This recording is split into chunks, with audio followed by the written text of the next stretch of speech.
The reviews are in, and we're going to tell you what they are. He's Todd Vandenberg, and I'm Rob Steele. Boy, have we've got stuff, not a plethora of stuff, just stuff, and very little of it goes together, unless you want to take the concept of cuts together. We'll get to that in a minute. I'm going to start with Henry Cavill is not done playing Superman. He's now being described as the DC Extended Universe's Hulk, in that he's going to be in everyone else's movies but not have his own. Which is weird. He's supposed to be in Shazam 2 and maybe a Wonder Woman movie and Suicide Squad. And I mean, just look up on the screen. It's a mustache. No. The Suicide Squad might make sense for just like a cameo. The others make quite a bit of sense, though, because he and Shazam are rivals, like friendly rivals a lot, and totally makes sense that he would show up with his pal Wonder Woman because, they were a thing for a while. They were a thing for a while. They had a kid for a while in one of the there's a variation lines. So, yeah. So that would make total sense. Suicide Squad, not so much, but why not? Yeah, there's no... It's not a bad thing about that. Yeah. But with the Justice League film getting the Snyder Cut... Yes. Excuse me. Which is coming to a television near you next year. Mm-hmm, there have been a lot of other movies coming out with, look at all these cuts we're doing. Mm-hmm. The Suicide Squad, the first movie, might have a director's cut. It does. I have it. Well, another one. Oh, a new director's cut, not the extended. Oh, because, oh, God, no. Anyway. There's a petition to get the 4-hour cut of Revenge of the Sith going, to which most of the directors there have gone, we don't have one of those. But my favorite news about all these cuts comes from X-Men Dark Phoenix, where even director Simon Kinberg has said, I don't want to see that. Yeah. So there's been talk of a director's cut of Fantastic Four or Four Fantastic or whatever you call the Josh Trank trashy thing, which might actually be interesting because all the stories say that Josh Trank's version was very different. But the real question is, did he get to film enough of his vision of it to actually make a film? Because the studio interfered so fast that, I just want Ben Grimm to have pants. Is that too much? Nope. I would think. Speaking of computer-generated legs, because we are, Sonic the Hedgehog 2 has been greenlit this week. I can't bring myself to care that much. I loved the concept of Tails being in the movie because I thought Tails was a much better developed character than Sonic. Don't care that much, but thought I'd throw it out anyway because I reviewed that film, about a month ago? Yeah, a month or two ago. I think it was a couple of months ago at this point. It's hard to tell time anymore. It is. Time gets blendy these days. It's the, 47th of April. It's almost July. So, yeah, we're almost there. Steve. 37th of Steve. Might as well be. 17th of Pedro. Anyway, speaking of Pedros, that's a very sloppy segue, but better than what Lee did on the show the other day. That was a masterful segue. Thank you. The Mandalorian. Because there is news on The Mandalorian this week. And I thought this was, I don't know if you saw this. This was the weirdest news because it said briefly that The Mandalorian is not eligible for any awards like the Golden Globes because if the actor doesn't appear on screen, then you can't tell that it was the actor. So he's not going to get nominated for an award. And usually on The Mandalorian, the actor Pedro Pascal, who played the Mandalorian, is armored. So you don't see him except for that. Except for the scene where you see him.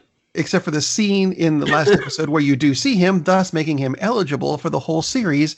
Yes. Why did we get this article? Yeah, that doesn't make any sense because it's like you do see him. I mean, now I guess they could say, well, you can't verify that it was actually that actor in all the other scenes, but it's like, come on, don't be, that's ridiculous. I And besides, it's like, Would he be nominated for a Golden Globe for what, best actor, actor in a non-speaking role, in a mostly non-speaking role?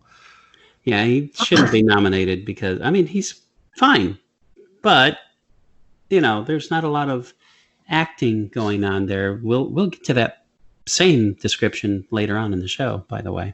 Oh, That's oh, a pre segue. oh, yeah, yes, we will.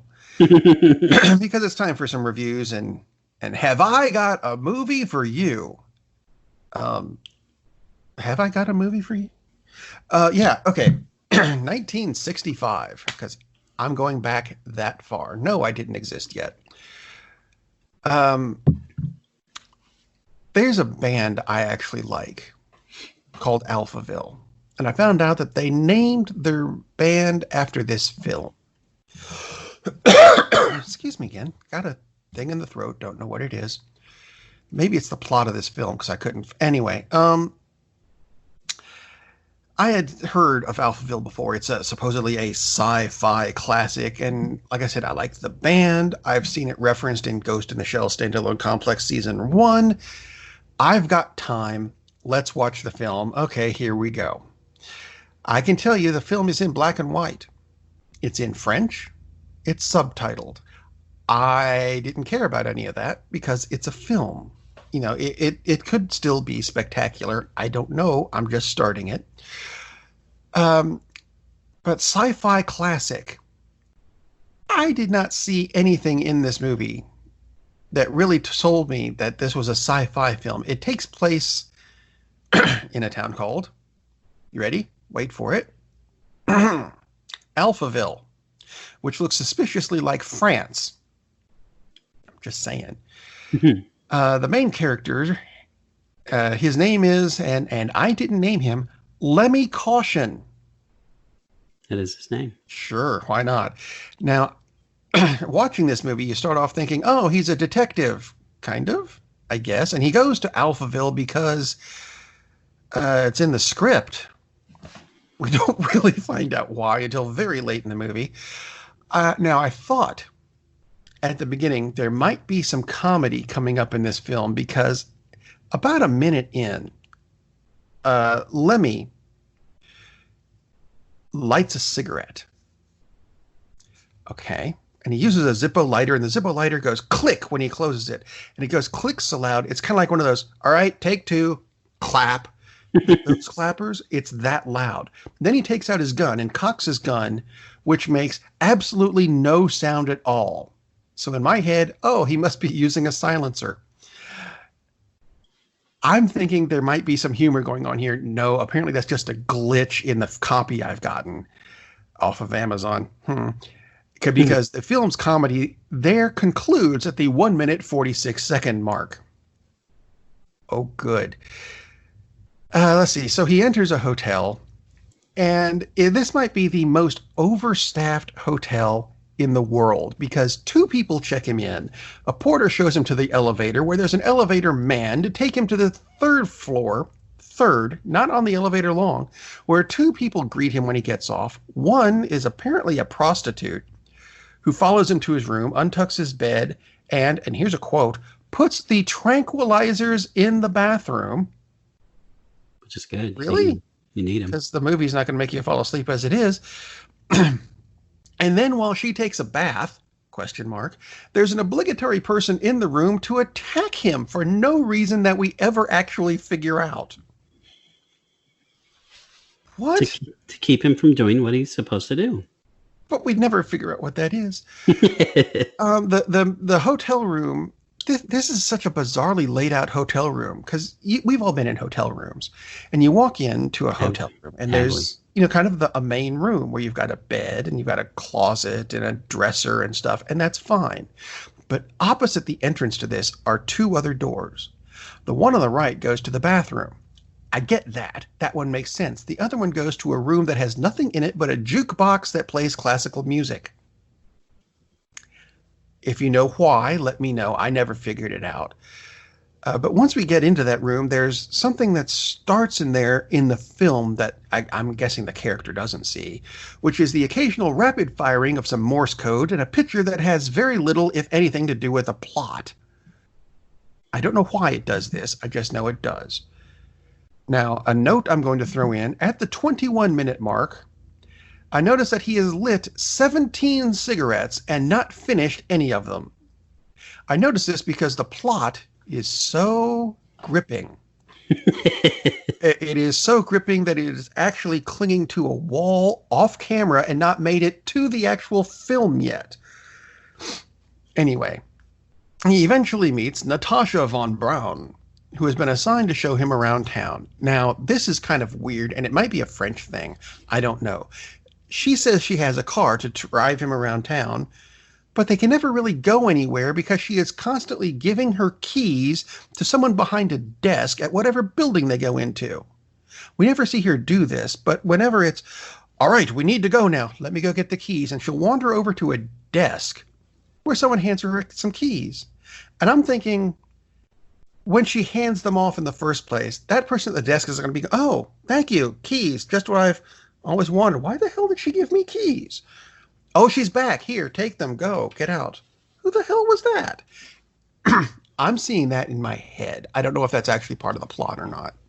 It's probably an early rideshare. It could be. Anyway, at one point, they go to what's called an art exhibit, where 50 men are lining a swimming pool, 25 on a side, or so I'm told. I didn't count. And Lemmy is told that they're all there to be executed for being illogical. Like this guy who cried when his wife died. Well, how dare he? Didn't he ever listen to that Cure song when he was growing up? What's the matter? Oh, wait, it's 1965. That song won't be out for 14 years. But before they're all shot, they're made to watch synchronized swimming, which I guess is to make them want to be killed before they actually are. I don't know. That would do the trick. During this part of the film, we find out that emotions have been outlawed, which I suppose is how they were able to save so much money on people who don't need to be acting, because I don't think any of them did. Lemmy, our hero, I'm putting that in bunny rabbits. Lemmy seems to just be wandering around asking questions about Alpha 60, which is the computer that runs Alphaville. He smokes a lot of cigarettes and takes a lot of pictures of everyone and everything. And I honestly was expecting at the end of the film to have him open the camera and go, damn, I forgot the film. Like, you know, everyone else seems to have. He finally meets Natasha's father, whom I think that's who it is anyway. She says that's who he is. He runs Alphaville, maybe, question mark, I think. And he needs to ask him some questions. And he calls Natasha's father by his, and I don't get this line, his previous life's name of Nosferatu, which is the first glimpse of some kind of sci-fi I get out of this. But old Nossie gets upset and has his posse, for everyone must have a posse, who have been conveniently just off camera until now, throw Lemmy into an elevator where they either beat up Lemmy or just make him pace back and forth in front of the camera. I'm not entirely sure because there's no sound for this scene. And I'm just thinking, wow, cinematography, well done. I forgot the narrator. Wow. And I'm going to make a reference that we've mentioned on the show a few times before to Darkseid. Mm-hmm. Do you remember when Darkseid was on Super Friends? Vaguely, yes, I do. And he had that really deep, gravelly voice. That's how this narrator sounds, only it sounds like that voice has a cold. I mean, I'm not sure if the narrator is graveling gargle or just had a tracheotomy, or maybe he needs one, but my God, what happened? James Earl Jones would listen to this voice and go, that's impressive. So look, as you might have figured out, I did not get this film. I looked up on IMDb, and apparently, according to IMDb, the plot is a secret agent is sent to the distant space city of Alphaville Now, I didn't get that part because early in the film he says, "I traveled 6,000 miles to get here." The moon is farther away from Earth than that, and he drove there in a car. He did. How can anyway? Well, maybe he started in distant space. He just went to a know. different place in distant space. But he's sent there to find a missing person and free the city from its tyrannical ruler. And we've come across this on several other films where we must free this entire society. Send Steve. No, you send more than one person.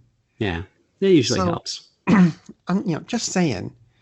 Now, if you want to watch Alphaville, it's on Prime Video. You can rent it for $3.99.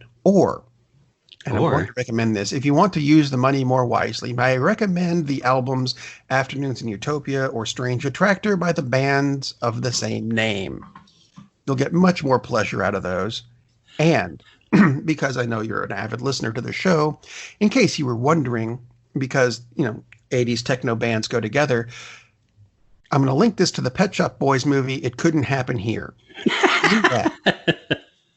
The Pet Shop Boys movie made only slightly less sense, but oh my God, was the music so much better. I will recommend that you use your money even more wisely instead of renting this on Prime. If you're interested in this movie, and subscribe to the Criterion channel, which costs more.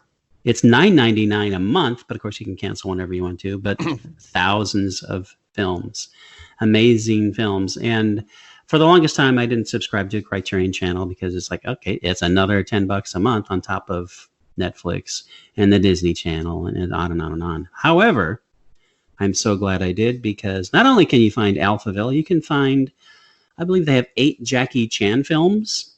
Really? They have all of the Lone Wolf and Cub films, all 6 movies in that series. So they have a lot of movies that you would not expect to be on the channel that celebrates, art films, foreign films, et cetera, et cetera. So awesome stuff on the Criterion channel. Absolutely. And I am going to use it to watch Alphaville myself later on to see just how weird how weird this movie is. I will say I'm expecting it to be very weird for 2 reasons. One, your review, and also the original title was Tarzan versus IBM.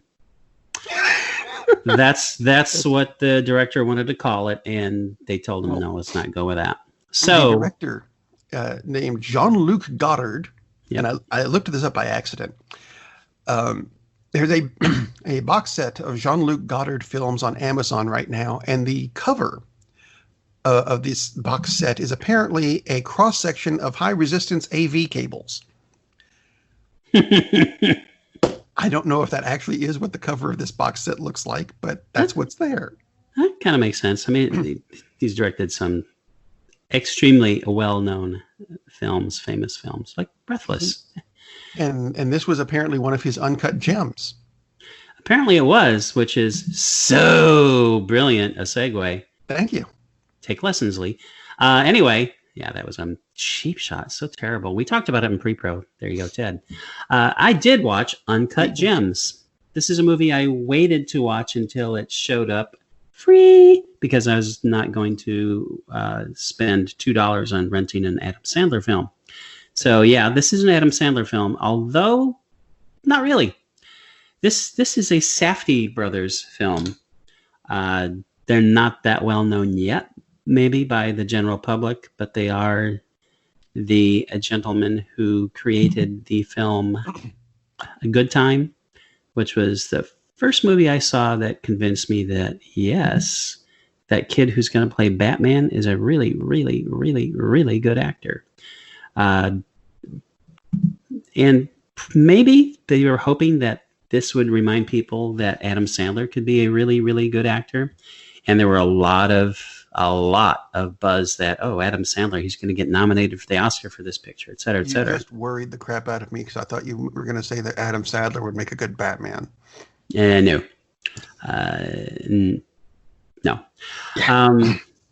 He would make a good anything in any Batman film. I will say this much for Adam Sandler before I get into the film itself, which is a very good movie. I absolutely recommend you watch Uncut Gems. He's decent in this movie. He acts. He does a good job. I will also say that this very good movie would have been a great movie if they had cast, I don't know, any one of 100 different actors in the lead role, because then they could have had a great actor or a really competent actor. He does well. If you want to have a great movie, you can't have your lead just do a competent job, which is what he does. The plot is Adam Sandler plays this guy who's always on the hustle. He's a New York, quote, jeweler, unquote. He's not a jeweler. He has a jewelry store somewhere either on or near Times Square. He's in the jewelry district anyway. But he sells a lot of fake stuff as well as actual jewelry. That comes up fairly often where, some guy's hassling him because Sandler paid him off a loan that he owed him. He paid him off with a, quote, $20,000 Rolex, unquote. And it turned out, of course, it's just a cheap knockoff. And the guy finally got it appraised and he's chasing after him to pay off one of the many debts that he owes. He is also a compulsive gambler, which is where most of his problems come from. So the plot line is he's got a lot of debts and he's a compulsive gambler. He's been trying to work this deal to get a huge, raw, uncut, black opal from Africa. So he finally gets this deal in. He figures this thing is worth $1 million and he's going to auction it off. Well, one of his buddies, who is constantly bringing him stuff to sell, like fake Rolexes, also brings him some people in occasionally brings him in people to target his clients. Well, he happens to somehow know Kevin Garnett. And yes, this is actually Kevin Garnett, who, by the way, does a better job of acting than Adam Sandler does in the movie, because Kevin Garnett's really good in this movie. The NBA Hall. Is he in the Hall of Fame yet? No, but he will be. So he comes in, and for whatever reason, Sandler is showing his pal this gem. Is like, oh, look what I got in. This is beautiful, and it's like a rock that's about the size of a big sweet potato. And there are every once in a while there's little segments there where you can see the opals, the uncut opal, that are within this. And Garnett sees it, and he's just like stunned. He's like, oh man, I got to have this. I absolutely have to have this. And he says, yeah, you can go to the auction. You can get it there. And basically Sandler lets himself be persuaded into letting Garnett have it, just to hold it for one night for the game. He's just going to borrow it. Sandler, for collateral, not that he would actually need it because it's Kevin Garnett, not like he couldn't find a guy, but Garnett gives him one of his championship rings, or his only championship ring, whatever. So it's like, okay, that's cool. So Sandler, being this absolute jerk moron, whatever, decides, I'm going to go pawn this so I'll have money to bet. Like, yeah, that's a genius move. So he does that. He lays the bet. Things happen. He can't get the ring back. He's chased by, people that he owes money to. He's chased by more people that he owes money to. He makes more bets. Things get stranger and stranger. He has a tough relationship with his wife, who actually is played by Idina Menzel, and she does a very good job. This movie is full of people who do great acting jobs, except for Adam Sandler, who does a good acting job. Basically, you watch this guy's life just fall apart. Adam Sandler does have one scene where he's not shouting and being the angry, screaming at the top of his lungs Adam Sandler thing, which we've seen him in virtually every freaking movie this guy has ever done, where he breaks down because things have just gotten to the point where he can't handle it. And it's like, oh, wow, look, he can actually act like someone who is not Adam Sandler. That's amazing. For about 2.5 minutes, maybe 2. and anybody who has a SAG card could have done that scene. So this buzz about, oh my God, he's amazing, is like, dude, because you finally saw him play a character that's not him for the first time in, 2 decades. It's like, stop with this bull about, oh my God, he's fantastic. It's like, no, he actually did his freaking job for once. Competently, not greatly. Like, oh my God. That's, as you can tell, I'm really frustrated by the fact that he gets buzz for finally doing what he should have been doing for 20 freaking years. I really like Adam Sandler in a few movies when he bothers to actually do his freaking job. That's why it's so frustrating. This, again, it's a really, really good movie. Adam Sandler is okay in it, but no, he didn't deserve any nomination. He didn't deserve any buzz for this. That's freaking ridiculous. I don't know. I mean, do you give an Oscar for The Mailman because you bothered to show up and actually deliver the mail today? It's like, no, you don't. So crazy. But Uncut Gems is definitely worth watching. It is now free on one of your favorite streaming services. So I do recommend watching it. And it's not like Sandler's performance will be as jarring and just like, oh my God, what is this guy doing? He does a good job. But don't watch it thinking, oh my God, this is going to be the best acting performance of the year. It's like, no. It's about the 7th best acting performance in the movie. So, as long as he's not the Prince of Darkness or something. Yeah, he could have been the Prince of Darkness. So the other film I watched is a lesser known John Carpenter gem, Prince of Darkness. It's not as good as the original Halloween. It's not as good as Big Trouble in Little China. It's not as good as Starman. It's not as good as They Live. It's not as good as The Thing. Okay, so I'm going to stop listing all the excellent John Carpenter films, but it's definitely worth watching. It has something of a repertory company for John Carpenter, and that Donald Pleasance is one of the leads. Victor Wong, as in Egg Shen from Big Trouble, is in it. Dennis Dunn, who also co-stars in Big Trouble in Little China, is also in it. Basically, Donald Pleasance is a Catholic priest. He likes playing priests, who has come across a secret that the Catholic Church has hidden for 20 centuries. That they are in possession of a vessel that contains literally the Prince of Darkness, the son of Satan. And they're trying to figure out what they can do about it. They're going to do some research on it. Now, why they don't just blow it up and have the government take it away or whatever, what are you going to say? Next to the Ark. Yeah. But they don't. So he talks to a friend who actually is the former Egg Shen, and they get because he's a physics professor, and they get together this research team, and they're going to try to figure out what exactly this thing is, as in physically in the real world. So these researchers go there, and this is in the basement of an abandoned church, because that's how those things work. It's sending out these psychic images, and it's controlling people, all homeless people on the street.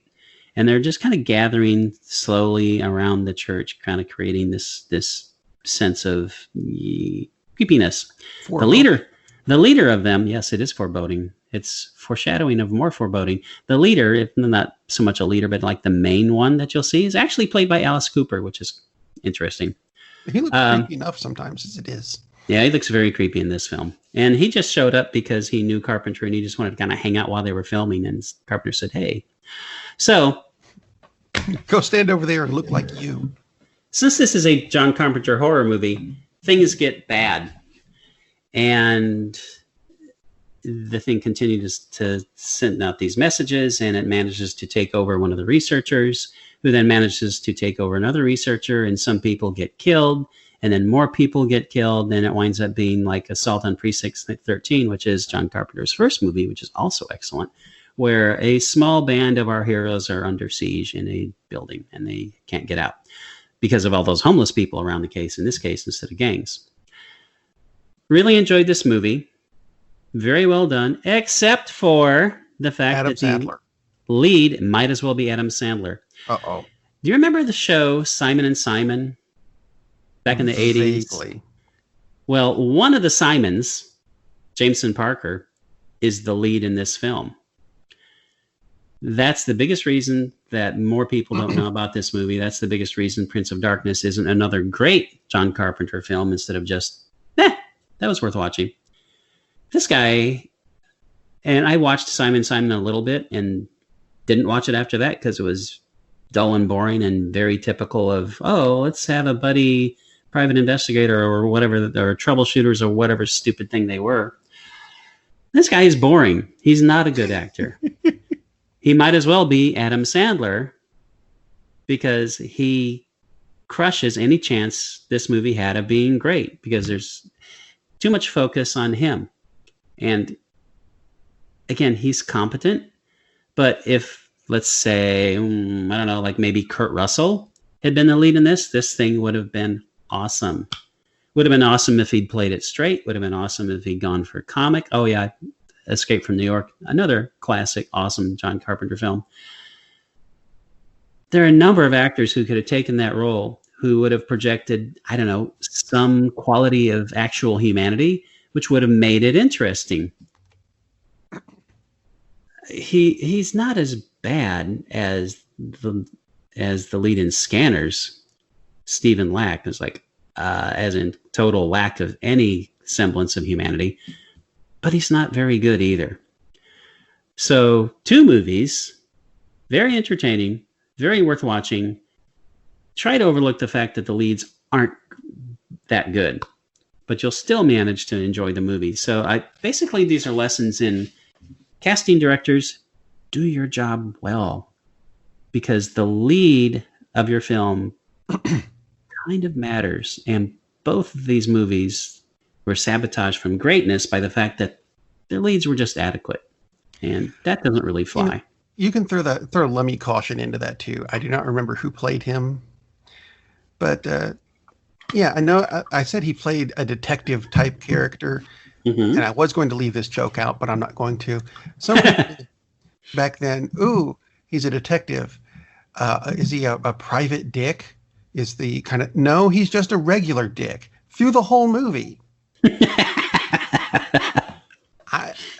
I was going to leave that out, but there it is. It just kind of, maybe the film could have been better if we had someone who wasn't like that. He's played by Eddie Constantine. Thank you. As opposed, I prefer his brother John. Definitely. And look, we're back at the DCEU again. See, full circle. Because that's how we do things here at Cinema Savants. It's like a film reel. We started here and all the way back into a circle, which means full service, baby. Time to end the show, I suppose.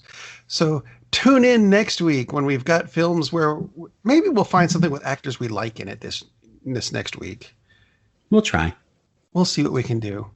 In the meantime, the COVID thing is getting worse. Look at the numbers. I'm just saying. So stay home and watch a movie. Captain, we're losing power in the warp engines. I think we should be leaving now.